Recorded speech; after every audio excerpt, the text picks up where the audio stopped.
നമസ്കാരം. ഇന്ത്യ വിരുദ്ധ നിലപാടിൽ കോളിളക്കം സൃഷ്ടിച്ച മാലദ്വീപിന് ബോധോദയം വന്നിരിക്കുകയാണ്. നിർണായക നീക്കം നടത്തിയിരിക്കുകയാണ് അമേരിക്ക.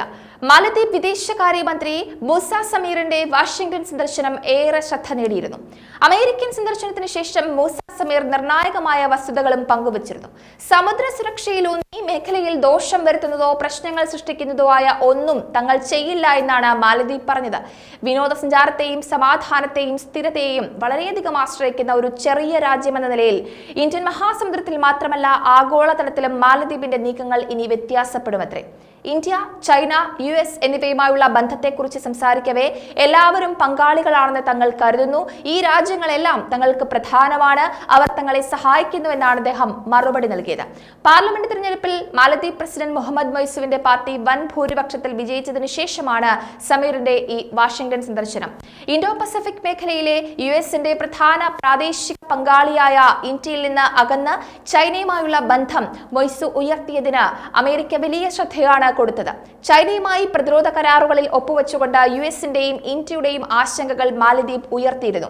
സ്വതന്ത്രവും സമാധാനപരവും സുസ്ഥിരവുമായ ഇന്ത്യൻ മഹാസമുദ്രം നിലനിർത്തുന്നതിൽ തന്റെ രാജ്യം വളരെ തന്ത്രപ്രധാനമായ സ്ഥാനമാണ് വഹിക്കുന്നത് എന്നും അതിന്റെ ഉത്തരവാദിത്തങ്ങളെക്കുറിച്ച് ബോധവാന്മാരാണെന്നും ഇൻഡോ പസഫിക്കിലെ എല്ലാ വൻ ശക്തികളെയും പ്രധാന പങ്കാളികളായി കണക്കാക്കുന്നതായുമാണ് മാലദ്വീപ് US അംബാസിഡർ പറഞ്ഞത്. അതേപോലെ തന്നെ US സ്റ്റേറ്റ് സെക്രട്ടറി ആന്റണി ബ്ലിങ്കനുമായി മാലദ്വീപ് വിദേശകാര്യമന്ത്രി സമീർ കൂടിക്കാഴ്ച നടത്തിയത് നിർണായകമായ ചുവടുകൾക്കാണ് തുടക്കം കുറിച്ചത്.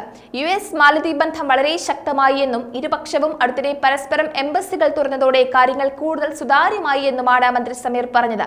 വ്യാപാര നിക്ഷേപ ചട്ടക്കൂട് കരാറിനെ കുറിച്ച് ചർച്ച ചെയ്യാൻ മാലദ്വീപ് സാമ്പത്തിക മന്ത്രി അടുത്ത മാസം US സന്ദർശിക്കുമെന്ന് പ്രതീക്ഷിക്കുന്നതായും അദ്ദേഹം പറഞ്ഞു. കാലാവസ്ഥാ വ്യതിയാനം, പുനരുപയോഗ ഊർജ്ജം, സാങ്കേതിക സഹായം എന്നിവയെക്കുറിച്ചുള്ള പദ്ധതികളിൽ വാഷിംഗ്ടൺ സഹായം നൽകുന്നുണ്ടെന്ന് എടുത്തു പറയണം. കഴിഞ്ഞ വർഷം 76,000 US സന്ദർശകരെ ആകർഷിച്ച ടൂറിസം മേഖലയിൽ കൂടുതൽ US നിക്ഷേപം നടത്താൻ മാലദ്വീപ് ആഗ്രഹിക്കുന്നുവെന്നും അദ്ദേഹം എടുത്തു പറയുന്നുണ്ട്. സ്വതന്ത്രവും തുറന്നതും സുരക്ഷിതവും സമൃദ്ധവുമായ ഇൻഡോ പസഫിക് മേഖലയെ പ്രോത്സാഹിപ്പിക്കുന്നതിന് മാലദ്വീപുമായി സഹകരിക്കാനുള്ള US പ്രതിജ്ഞാബദ്ധത അതും എടുത്തു പറയേണ്ടതാണ്.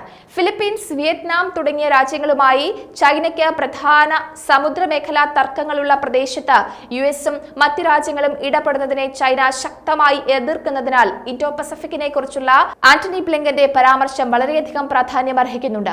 കാലാവസ്ഥാ പ്രതിസന്ധി, സാമ്പത്തിക വളർച്ച, സമുദ്ര സുരക്ഷ, മറ്റ് ഉഭയകക്ഷി മുൻഗണനകൾ എന്നിവയെ അഭിസംബോധന ചെയ്യുന്നതിനുള്ള സഹകരണം വർദ്ധിപ്പിക്കുന്നതിനുള്ള കൂടുതൽ അവസരങ്ങൾ ബ്ലിങ്കനും സമീറും ചർച്ച ചെയ്തു. എന്തായാലും മാലദ്വീപിനെ വരച്ച വരയിൽ നിർത്താൻ ഇന്ത്യയും സദാ രംഗത്ത് തന്നെയുണ്ട്. നേരിട്ടും അല്ലാതെയും ഇന്ത്യ മാലദ്വീപിൽ ശക്തമായ കരുക്കളാണ് നീക്കുന്നത്. മാലദ്വീപിലെ പദ്ധതികൾക്കായി $93 മില്യൺ ചിലവഴിച്ചതായി ഔദ്യോഗിക രേഖകൾ പറയുന്നുണ്ട്. വികസന സഹകരണം മാറുകയോ നിർത്തുകയോ ഇന്ത്യ ചെയ്തിട്ടില്ല.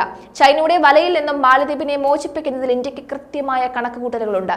ഇന്ത്യക്ക് കൃത്യമായ തന്ത്രങ്ങളുണ്ട്. കാരണം മാലദ്വീപിലൂടെ ചൈന ലക്ഷ്യം വെക്കുന്നത് ഇന്ത്യയാണ്. മാലദ്വീപിനെ സഹായിക്കുക എന്ന ലക്ഷ്യം മുൻനിർത്തി ഇന്ത്യക്കെതിരായ തന്ത്രങ്ങൾ മെനയാൻ തന്നെയാണ് ചൈന ഉദ്ദേശിക്കുന്നതും. എന്നാൽ ഇത് പൊളിച്ചെടുക്കാൻ തന്നെയാണ് ഇന്ത്യയുടെ നീക്കം. എന്തായാലും അമേരിക്കയും ഇന്ത്യയും ഒക്കെ ഒരേ പാതയിൽ തന്നെയാണ് എന്നത് വ്യക്തമാണ്. മാലദ്വീപിന്റെ ബോധോദയം മാലദ്വീപിന് തന്നെ നേർബുദ്ധി കാണിച്ചു കൊടുക്കട്ടെ എന്നും പ്രത്യാശിക്കാം.